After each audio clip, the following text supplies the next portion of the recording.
Hi, this is Dr. Scott Young, and today we're going to get into CBDCs versus the QFS. And because I'm hearing so much problem with understanding the two. People are putting prophecy to it, meaning eschatology or end time prophecy to it, and other ones are equating it with with the mark of the beast, or equating one or the other with the mark of the beast, and they're just making a lot of errors with this kind of thing. And they really haven't researched it, but then they think they have. And so you need to be critical when you look at this stuff. And I'm not saying critical mean, but critical with a critical eye to say, does that make sense? And why does it make sense? So, as we talk about CBDCs versus the QFS, again, I've said over and over again, no one should ever try to open up a digital wallet to get on the QFS. It doesn't happen that way. Do not believe the fakers and this. Frankly, there's a special place in hell for these people that are doing that. Okay, so trust me, I'm really pissed off when I see that kind of stuff. But I've seen thousands and thousands of them that just keep rising up and trying to fake it. Right? Okay. So let's get into this a little bit. What are CBDCs? We're going to be pretty straightforward. Central bank digital currencies. Guess what? Done by the central banks. Are they the good guys or the bad guys? Bad guys. They are done. This digital currency would replace the SWIFT systems and the currency that exists today. So think about that for a second. The SWIFT system is the system of the central bank, specifically of the Fed. Okay? They all kind of use it in their own way. But the Fed is the one that utilizes the SWIFT system. It's the routing numbers that hook up to all of your accounts. Okay? So that's who uses that. But this digital currency, or the CBDC, is a replacement of it. Why do you have to replace it? It's because the old system is dying. The SWIFT system, no matter how you look at it, is dying. And it's got to go away because it's really so badly out of date. And so the Great Reset came up with the concept of a central bank digital currency. All CBDCs are based upon a fiat. What the heck does that mean? A fiat system is your dollar. When you look at that, your US dollar is a fiat. It doesn't have any backing to it. Now, the first level backing that they took away was the level of in 1933, and most people want to say it's 1970s, in the late 19 or early 1970s. No, 1933 is when FDR took away the gold-backed currency in America. What they did in the Nixon era in the 70s, about 72, is that he took away the capability for other nations to come in and trade their currencies off for gold. And they were doing that at a fast rate. These two events were also the bankruptcies of the central banks. Did you catch what I just said? They're bankruptcy events. That means the debt was so high that they had to deal with it by switching out the currency. So that is what fiat is. It has no backing whatsoever. But what they would do is tell you that they need to come up with a new fiat system, and you would change out your physical dollars for pure digital dollars. And the Great Reset idiots also are about election stealing, mob rule, which is called democracy, without term limits. If you look up this, fascinating, I did some research on this. If you look up the term limit conversation, it first comes to light at George Washington, and he does 2 terms. So he basically sets into motion the 2 terms. And the other presidents take it until FDR. Now, we still need to research more about FDR because we're not really hearing the full story about this. But, FDR is one of my favorite presidents until I realized how much of a socialist he really was. He was bringing in socialism on many levels with that. But he then says, well, we should have only two terms. Like, that's the pot calling the kettle black. I mean, my gosh, you just did four terms or 3 4-year terms. And it's like, come on, dude. It doesn't that doesn't even work. And here's the funny thing. When you try to talk about term limits for Congress and Senate and the House, they won't talk about it. Now, the states actually have some term limits, many of them, but the federal government doesn't want to have that conversation. They want to control the population down to 500 million. That's the guidestones in Georgia that were destroyed, which is a powerful statement by the White House to say, man, we're destroying that stuff. They want centralized government. It's incredibly similar to the one world government spoken of in Revelation 13:16 and Revelation 13:18. That's what they want, but it is not the only thing. And it's the idiots of cabal is in charge. They want to be the group that that are playing all the cards, right? They want to be able to sit at every single part of the poker game and make sure that they have all the capabilities. It's like when you rig a game and you're trying to play a game on a phone or an iPad and you do it on easy mode, but you actually set it up that you're going to make sure that you win. That's what they do. Okay? This is where the CBDC comes from. Okay? Now, move into the QFS. This is called the Quantum Financial System. The CBDCs do not want to have a blockchain with it because then you could track everything. They want to have their own abilities for you not to be able to track it. But what the QFS is a distributed ledger. What that means is that we can track down all the different monies that are spent. So I know that $5 for me, I would I say $5 was spent to, whatever, gas station that I went to, right? Or $30 was spent at, the store to buy a shirt or whatever. You could be able to find that out. So that's what they're utilizing to build this. This has already been built, okay? So you can quantify them all, but here's what it's set to. Now, what people sometimes say is the QFS is worldwide. No, the QFS will be utilized within a government underneath her currencies. It's the UK with their new pound, whatever they're going to call it. The American dollar, or not American dollar, would be the American note. Whatever the Canadians do, whatever the Australians do, whatever South Africa does, the new ruble in Russia, they will all have her own currencies. And it's a replacement of the idiot Swift that is dying anyway. So they have to set the value of each particular item that is under the QFS. It's sovereign in nature so that we have to make sure that we have an asset-backed situation. Now, it's predicted that some of the nations will actually pick, we know that America's going with gold, but some nations might be going with diamonds. And you might disagree with me on that, but Zimbabwe has a massive cache of diamonds that they've actually talked about. So it's potential that they could do that. It is a potential for Venezuela maybe to be in an oil-rich situation. But it's going to be an asset-backed or maybe some level of that, because what we're talking about is internationally recognized uses for that particular item.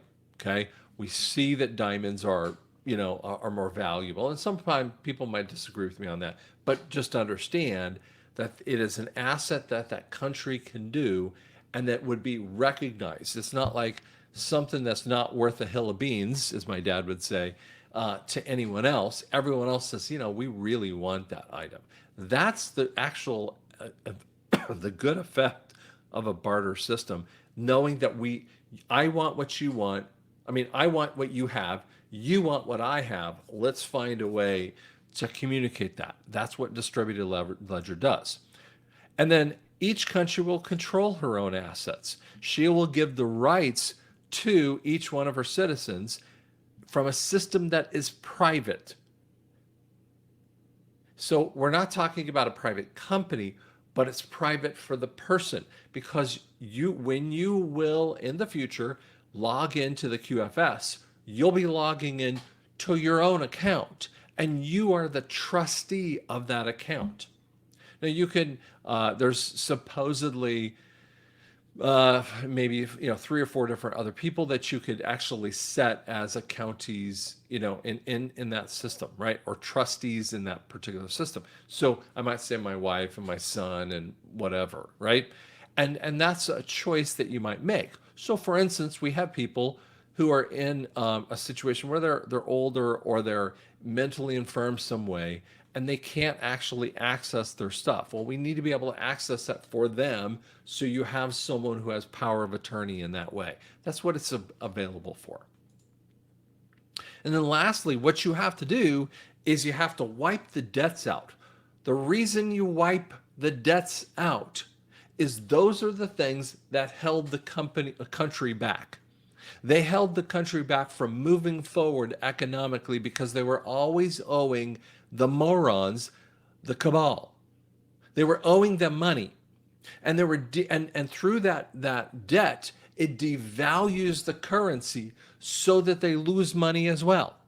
So the devaluation isn't just the nature of printing more and more fiat, but it's also having a debt so that you have to utilize their systems, right? And that stuff is going to be wiped out. Okay? So we need to see that happen. Now, how come CBDCs are equated with those the QFS? Now, here's what you have to understand. They're diametrically opposed. I mean, CBDC is central in nature, whereas QFS is sovereign. They're not even close to one another in their nature. CBDCs have no asset, where QFS is an internationally recognized asset. In the hockey in the hockey issues, they call it I traded him for a bag of pucks. Basically, it was a trade that was only one-sided, right?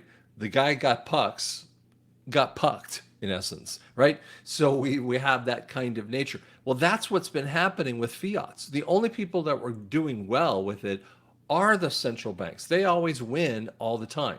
They're the house always wins. Both of them will have, excuse me, a digital component, because 90% of all transactions are digital.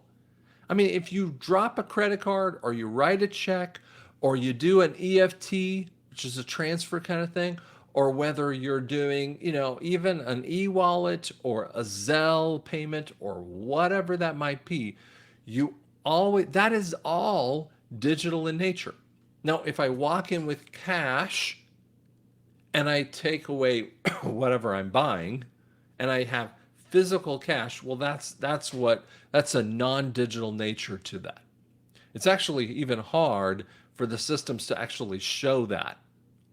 So for instance, when I as a business take cash in, I have to mark it down as cash, but there's no descriptor for the cash. And you might say, well, that's not a big deal. Well, guess what?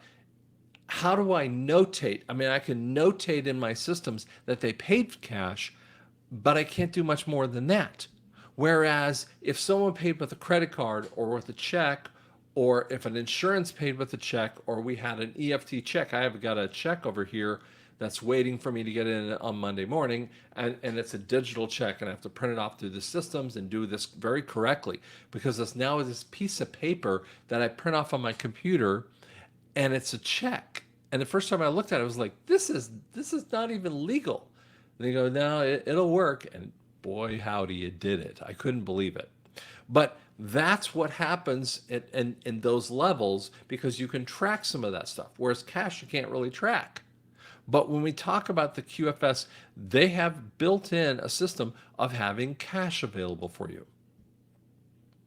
You see, most economists can't imagine that we would ever be gone with the Fed. Because even the greatest generation who are at lowest level, I mean, at the youngest level were born in 1927, 28. And so you're talking about people who are 96, 97 years old, right? That generation is dying, but they had seen the Fed being around for 15 years. Even their parents who fought in World War One were basically teenagers when this system happened. So we're talking about a very long time frame that no one can actually imagine. But the Fed is about to die. Even President Trump actually said this. He says CBDCs are not going to happen. He said this. He's like, we're going to have legislation against it. And by the way, the legislation went through the fake House, fake Congress, and they passed it. So it can't happen. They don't. If you had a CBDC, they could take your money away in just a second because it's all digital in nature, and it's not backed by anything because they don't want to have a distributed ledger blockchain so they could actually show people what really happened. They just take it away. Well, you didn't follow along with the social credit systems. All that stuff is CBDC, Great Reset idiot stuff. Okay? Why don't they add up? Well, and here's XRP, XLM, Ripple kind of products. Are they the QFS? So adding these particular products in the currency confuses people. It gets people all kind of sideways. They're like, oh, I'm not going to do that. And I'm like, yeah, that's fine. But a currency cannot be privately owned with publicly backed dollars or publicly backed assets. That's another Fed. This is an argument that people are saying right now. There is a role for the QFS, or excuse me, for XRP, XLM. I believe that they're packets. Well, first off, they're packets of information from one place to another. For instance, if I have a Word document, I'm going to write it. I'm going to send it to you. You have the capability because of Word, because it's internationally recognized, right? Just in essence, an access point, right? So that you take that information, you download it from your computer, it downloads into your Word, and then you are able to look at my data, my information. That's what XRP, XLM, and really the cryptos are. They're data packet transfers. Well, we can utilize that in the banking systems.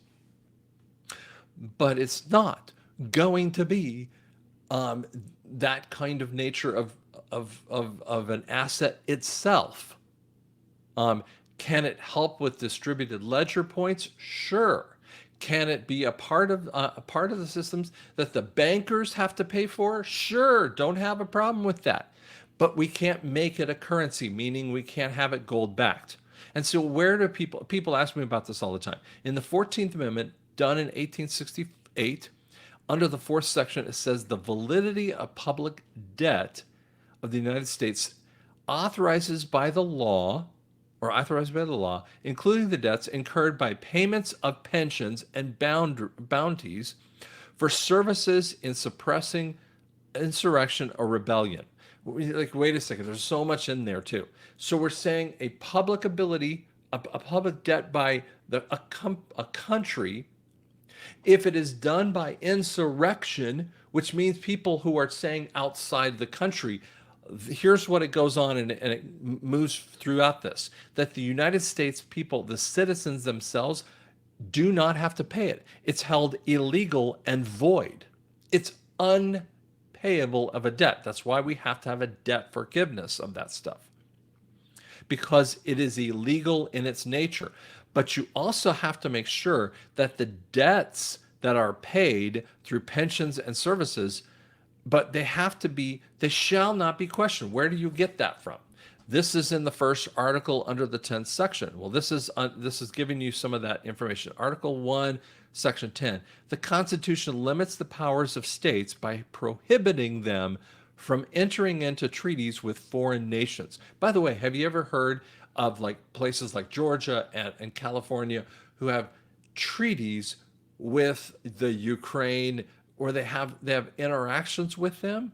Like, wait, why is a government having it? I'm not talking about a place in Marietta, Georgia, who has an export deal with some place in France. There's nothing wrong with that. Two companies of like-minded kind of abilities, they're exporting and importing, but you have to have an excise tax inside of there. But you have these countries that are working with a state. Right there, it's illegal. We just show that through the 14th and the first article. Like Congress, any state will not pass bills of attainder, which basically what this is talking about is that have a legal tender back and forth, where North Carolina could create a currency that South Carolina can't take, right? No state without approval of both House and Senate may collect taxes on imports or exports, raise an army, harbor warships at the time of peace, or declare or engage in war. And this was part of the Civil War. This is part of what the North was using on the Civil War conversation. So when you realize that the 14th Amendment comes out of the Civil War in its nature as well. So guys, when we see this kind of stuff, let me bring it off the screen here, sorry. When you see this, what I'm trying to share with you is how many people are telling you that CBDCs and QFS are going to be the mark of the beast. You go, okay, explain to me who the beast is. It's a system. No, it's a man. Follow the Bible. If you want to argue with me with the Bible, go ahead, right? But if you want to argue with me like based upon what the Quran talks about, or the the Book of Mormon talks about, or whatever else, well, then that's fine. At least we have a starting point of what we're arguing. Like if I'm the owners of the NFL and the players of the NFL are arguing about a particular rule, and they have their own points, they're talking about the rule. And they're also talking about the goal of the rule so that they can argue that one back and forth. But I don't get to like adjust philosophies just because I feel like it, right? The Bible is very clear upon that. You have to have a man who is the Antichrist before you ever get to a system of the beast. It doesn't happen that way. So the QFS is not the CBDCs, and the CBDCs are not going to be utilized as the QFS. And I know some people think they are, and they're like, and they're very confusing when you listen to them. But pay attention to this. Go back and look at this. I tried to make this short enough that you guys could watch this, but go back and look at this and say, what is that person saying to me? Okay? Hope it helps you. Hope it gives you some ideas that you can kind of look at. Again, we talk a lot about this and a lot of the stuff in drscottyoung.com. Thank you so much.